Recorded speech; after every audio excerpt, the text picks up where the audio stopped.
अस्सलाम वालेकुम dear students. अब हम इस जो पहला चैप्टर है इसकी एक्सरसाइज की तरफ आते हैं और इसकी एक्सरसाइज में ये जो पहला इसका जो क्वेश्चन है वो है खाली जगह जो है वो पुर करनी है उसमें से, जिसमें से मैं यहाँ लिख देता हूँ।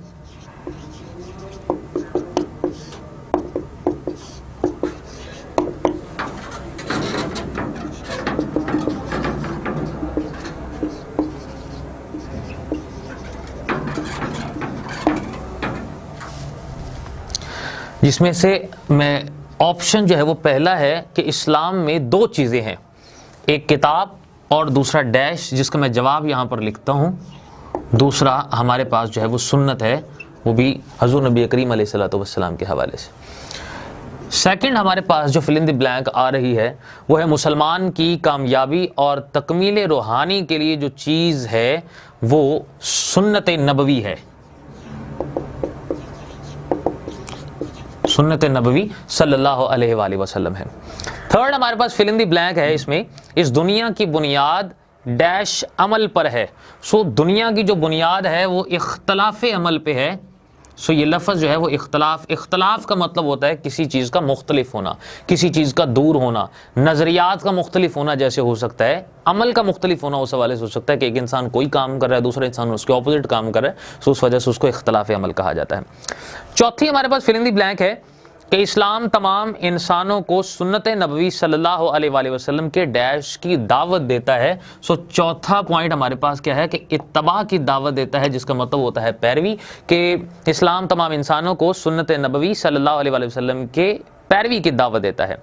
पांचवी हमारे पास फिल इन द ब्लैंक, हमें अमली हिदायत और मिसाल की ज़रूरत है जो कि डैश की सवानह से मिल सकती है। सवानह हम कहते हैं ज़िंदगी को, और डैश से मुराद हमारे पास पांचवा पॉइंट है पैगम्बर इस्लाम।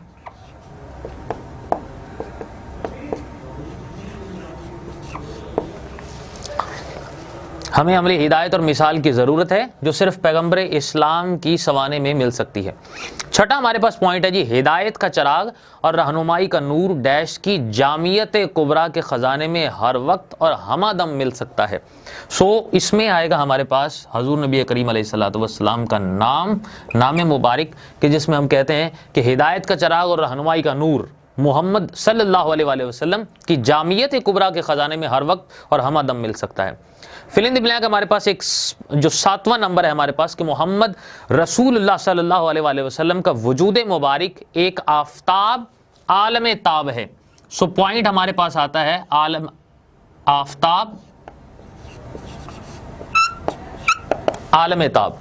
सो आफताब आलम ताब से मुराद ये है कि एक ऐसा सूरज जो कि मुसलसल जगमगाता रहे और अपने इल्म से तमाम को जो है वो मुनव्वर करता रहे। उस हवाले से हमारे पास एक आठवां जो पॉइंट है फिल इन द ब्लैंक में वो हमारे पास आता है, ये फैज़ान हक सब में यकसा और बराबर था। सो यकसा का मतलब भी बराबर होता है, यकसा का मतलब हम उसको एक जैसा भी उस हवाले से लेते हैं, जिसमें हम ये कहते हैं कि एक लफ्ज़ इसमें जो डैश के तौर पर इस्तेमाल किया जाएगा फिल इन द ब्लैंक्स के अंदर वो है जी यकसा। सो ये हमारा जो पॉइंट है इसमें ये कंप्लीट हो गया जी, फिल इन द ब्लैंक्स का हमारा जो क्वेश्चन नंबर है जो इसमें से कंप्लीट होता है। इसके बाद हमारे पास आ जाता है MCQs, ऑप्शनल जो क्वेश्चन हमारे पास आ जाते हैं। क्वेश्चन नंबर हमारे पास ये 2 उस हवाले से आ गया है जी कि सबक उसवा हसना को मद्देनज़र रखते हुए दर्ज जल सवालात के दुरुस्त जवाबात के शुरू में टिक जो है वो उस हवाले से लगाएं। सो पहला जिसमें से खुदा की मोहब्बत का अहल और उसके प्यार का मुस्तहिक बनने के लिए इस्लाम ने हमें क्या ऐसा कहा है कि अहकाम इलाही सबके सामने रख दिए जाएं। अलिफ, अंबिया की हयात सबके सामने रख दी है, एक बे इसका जो पार्ट है। थर्ड इसका जो पार्ट है अपने पैगंबर सल्लल्लाहु अलैहि वसल्लम का अमली मुजस्समा सबके सामने रख दिया है। और चौथा पॉइंट है जी खुलफाए राशिदीन का उसवा सबके सामने रख दिया है। सो इसमें से ये जो पॉइंट नंबर 3 है वो हमारे पास जो है वो रखा गया है, जिसको यहाँ पे लिखा गया जी कि अपने पैगंबर का अमली मुजस्समा सबके सामने रख दिया।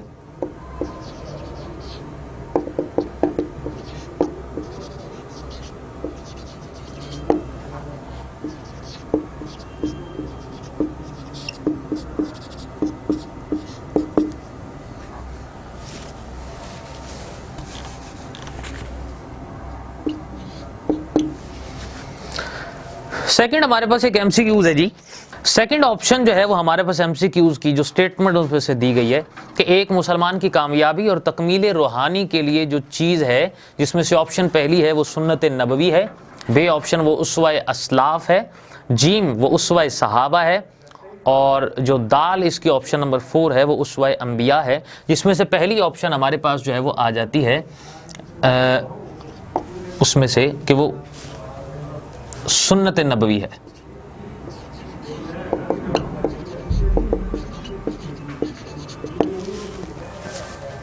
हम इसकी ऑप्शन इसको भी जो है वो ख़त्म कर देते हैं। थर्ड हमारे पास स्टेटमेंट है जी एमसीक्यूज़ के अंदर, कसीर इंतखाबी सवालात के अंदर, कि इस दुनिया की बुनियाद है, जिसमें से ऑप्शन 1 इख्तलाफ अमल पर है, बे ऑप्शन जो है वो ताउन अमल पर है, ऑप्शन 3 हमारे पास जो है वो जीम जो है वो इज्तमाई अमल पर है, और ऑप्शन जो दाल है वो ज़ाती अमल पर है, जिसमें से पहली ऑप्शन इसमें से जो है वो ठीक है कसीर इंतखाबी सवालात की स्टेटमेंट नंबर जो है वो 3 के अंदर, जिसमें हम कहते हैं कि इख्तलाफ अमल पर है।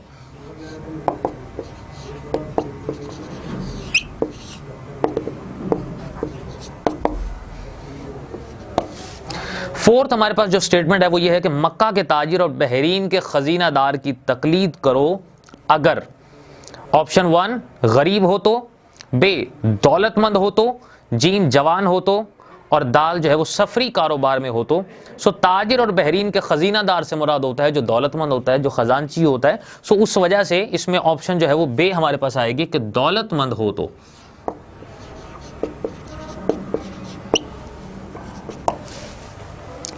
ऑप्शन नंबर 5 हमारे पास कि फातिह मक्का का नज़ारा करो अगर तुम, ऑप्शन अलिफ दुश्मनों और मुखालिफों को शिकस्त दे चुके हो, बे दुश्मनों और मुखालिफों को कमज़ोर बना चुके हो, जीम दुश्मनों और मुखालिफों को मती बना चुके हो, दाल दुश्मनों को ज़ेर और मुखालिफों को कमज़ोर बना चुके हो।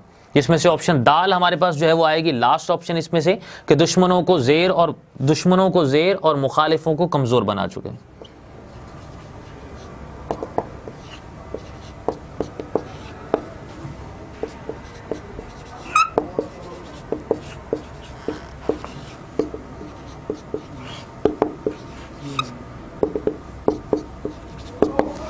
ये हमारे पास जो 5 MCQs जो थे, ये जो क्वेश्चन नंबर 2 के अंदर कसीरुल इंतखाबी जो सवालात हैं वो हमारे पास जो है वो इसमें से एंड हो गए। इसके बाद हमारे पास जो सवाल नंबर 3 है वो आ जाते हैं जी कॉलम का, जिसमें से कॉलम अलिफ आपको दिया गया है, कॉलम जो बी है उसमें सामने डिफरेंट ऑप्शंस को आगे पीछे जो है वो आपके सामने यहाँ पर जाहिर किया गया है, जिस पर दुरुस्त जवाब जो है वो आपको इसमें से कॉलम जो है वो जी में आपने इसमें से लिखना होता है।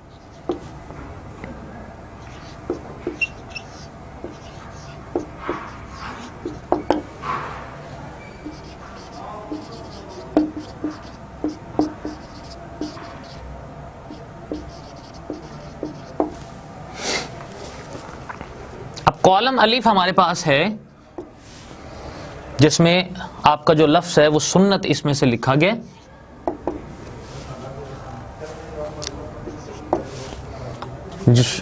सेकंड ऑप्शन उसमें से लिखा गया जी मैसूर। थर्ड हमारे पास जो है वो ऑप्शन लिखी गई है हजर अस्वद। फोर्थ हमारे पास इसमें से लिखा गया उस्ताद और मुअल्लिम। फिफ्थ हमारे पास जो है वो इसमें से लिखा गया वाज। सो इसके अकॉर्डिंगली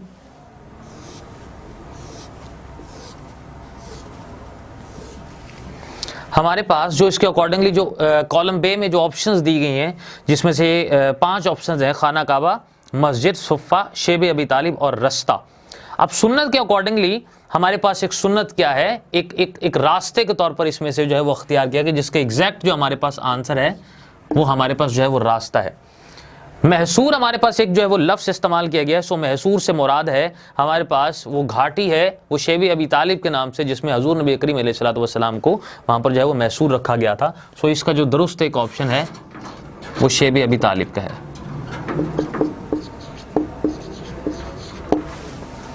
थर्ड हमारे पास एक ऑप्शन जो है वो इसमें आ जाती है जो हजर अस्वद है, जिसको एक नस्ब किया गया था खाना काबा के अंदर। सो इसका जो दुरुस्त ऑप्शन है वो हमारे पास है खाना काबा का। फोर्थ चूँकि उस्ताद और मुअल्लिम है जिसको ये लिखा गया है, और हज़ूर नबी करीम अलैहिस्सलातु वस्सलाम चूँकि मस्जिद नबवी के अंदर अपने तदरीस के जो फ़राइज़ हैं उनको सर अंजाम देते रहे थे, और जो सुफ़ा का जो चबूतरा था नबी मस्जिद नबवी का, जहाँ पर सहाबा कराम जो है वो तालीम हासिल करते थे, सो इस वजह से इसकी जो ऑप्शन है उस्ताद और मुअल्लिम के अकॉर्डिंगली, उसमें जो है वो सुफ़ा जो है उस लफ्ज़ को जो है वो आ जाएगा, एग्जैक्ट जो उसका ही है। अब इसके बाद लास्ट हमारे पास ऑप्शन जो है वाज की है। वाज से मुराद होता है खिताब करना। सो मस्जिद नबवी के अंदर हजूर नबी करीम अलैहिस्सलातु वस्सलाम जो है वो खुतबा दिया करते थे, सो उस हवाले से एक लफ्ज़, उस हवाले से एक मस्जिद जो है वो उस हवाले से इसमें जो है वो आ जाएगा। हमारे पास ये जो एक क्वेश्चन नंबर जो 3 है ये कंप्लीट हो जाता है, जिसमें से सुन्नत का एग्जैक्ट हमारे पास जो है वो आंसर वो रास्ता है। चूँकि मैसूर से मुराद शेब अबी तालिब की वो घाटी है जिसमें हज़ूर नबी करीम अलैहिस्सलातु वस्सलाम जो है वो मैसूर रहे। हजर अस्वद से मुराद खाना काबा के अंदर चूँकि नस्ब किया गया था, सो इसका कॉम्बिनेशन इसके साथ जो है वो बनता है। उस्ताद और मुअल्लिम का जो है वो ताल्लुक सुफ़ा के साथ है, सुफ़ा के उस चबूतरे के साथ है जिसमें हज़ूर नबी करीम अलैहिस्सलातु वस्सलाम जो है वो सहाबा कराम को तालीम देते थे। और वाज से मुराद चूँकि खताबत होती है, तकरीर होती है, सो ये मस्जिद के अंदर जो है वो ज़्यादातर की जाती है। नबी करीम अलैहिस्सलातु वस्सलाम भी इसी तरीके से इसको किया करते थे।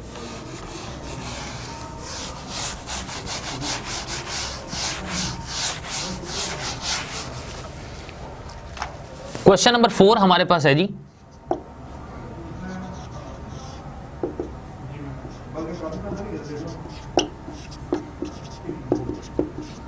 मुख्तसर सवालात के जवाबात।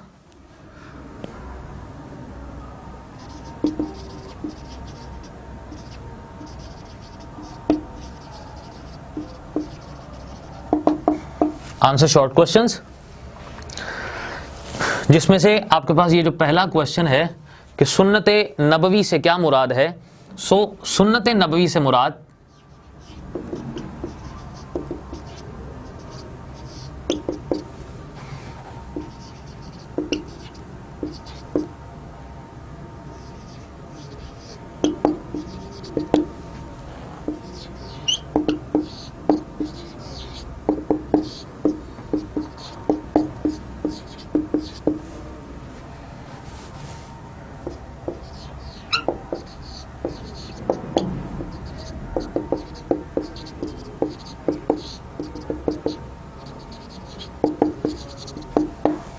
सुन्नत नबवी से मुराद हजूर नबी करीम अलैहिस्सलातु वस्सलाम की तालीम है जिस पर चलकर एक इंसान एहसन तरीके से जिंदगी को गुजार सकता है।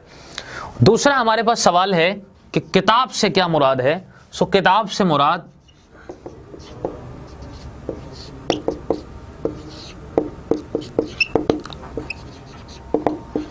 कुरान मजीद है,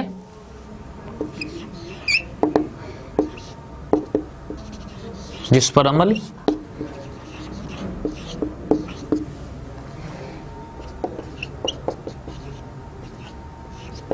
हर मुसलमान की जिम्मेदारी है। क्वेश्चन नंबर जो 3 है वो हमारे पास है कि खुदा की मोहब्बत का अहल कैसे बना जा सकता है, मतलब खुदा के करीब कैसे हुआ जा सकता है। सो हमारे पास ये सवाल नंबर 3 है जिसका जवाब हमारे पास है कि खुदा की मोहब्बत का अहल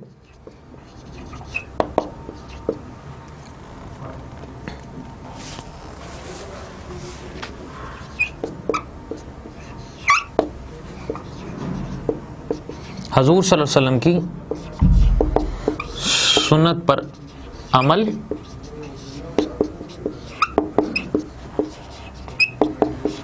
और कुरान की तालीमात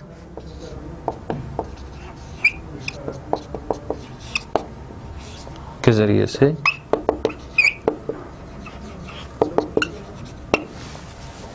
बना जा सकता है। ये सवाल नंबर 3 था हमारे पास कि खुदा की मोहब्बत का अहल कैसे बना जा सकता है। सो इसमें खुदा की मोहब्बत का अहल हजूर सल्लल्लाहु अलैहि वसल्लम की सुन्नत पर अमल और कुरान की तालीमात पर अमल के ज़रिए से बना जा सकता है उसमें से। इसके बाद हमारे पास सवाल नंबर 4 है कि इस्लाम तमाम इंसानों को किसकी इत्तबा की दावत देता है।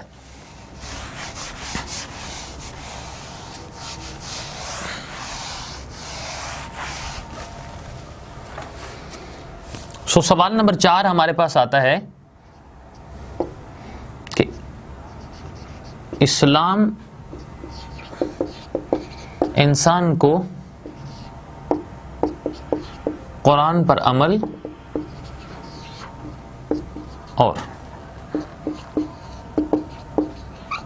आखिरी नबी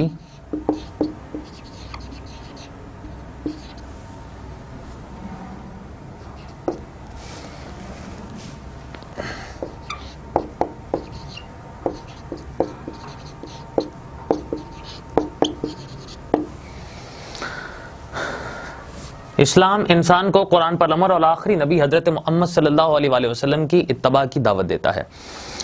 क्वेश्चन नंबर हमारे पास जो 5 है वो ये है कि हजूर सल्लल्लाहु अलैहि वसल्लम की सीरत तैयबा किन के लिए हिदायत और निजात का ज़रिया है। हमारे पास इसका जवाब ये है कि हजूर सल्लल्लाहु अलैहि वसल्लम की ज़िंदगी हर किस्म के बनीनो इंसान के लिए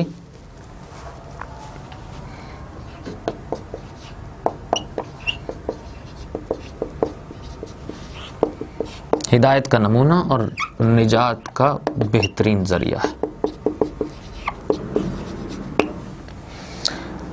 ये हमारे पास एक 5वां जो सवाल था वो ये था कि हजूर सल्लल्लाहु अलैहि वसल्लम की सीरत तैयबा किन के लिए हिदायत का नमूना और निजात का ज़रिया है, जिसका जवाब हमारे पास ये था कि हजूर सल्लल्लाहु अलैहि वसल्लम की ज़िंदगी हर किस्म के बनीनो इंसान के लिए हिदायत का नमूना और निजात का बेहतरीन एक ज़रिया है। यहाँ तक हमारा ये जो ऑब्जेक्टिव जो इसका था एक्सरसाइज के हवाले से, जिसमें हमने 3 क्वेश्चंस को अभी तक किया है, जिसमें से पहला क्वेश्चन हमारा था फिल इन द ब्लैंक्स का, और खाली जगह जो पुर करनी थी वो मैंने आपके सामने जो है वो यहाँ पर उसके आंसर्स जो है वो यहाँ पर उसको लिखा। सेकंड हमारे पास जो यहाँ पर एक क्वेश्चन था कसीरुल इंतखाबी सवालात का, जिसमें से MCQs थे, ऑप्शनल जो क्वेश्चंस थे, जिनको हमने यहाँ पर जो एग्जैक्ट जो उसका आंसर था वो मैंने यहाँ पर आपके सामने लिख दिया। और थर्ड जो हमारे पास इसका क्वेश्चन था वो कॉलम का था, जिसमें से मैंने पहला जो कॉलम दिया हुआ था उसके साथ साथ जो मैंने उसके एग्जैक्ट जो कॉलम जीम था उसको डिफरेंट जो एग्जैक्ट आंसर्स थे वो मैंने आपके सामने यहाँ पर मार्क किए।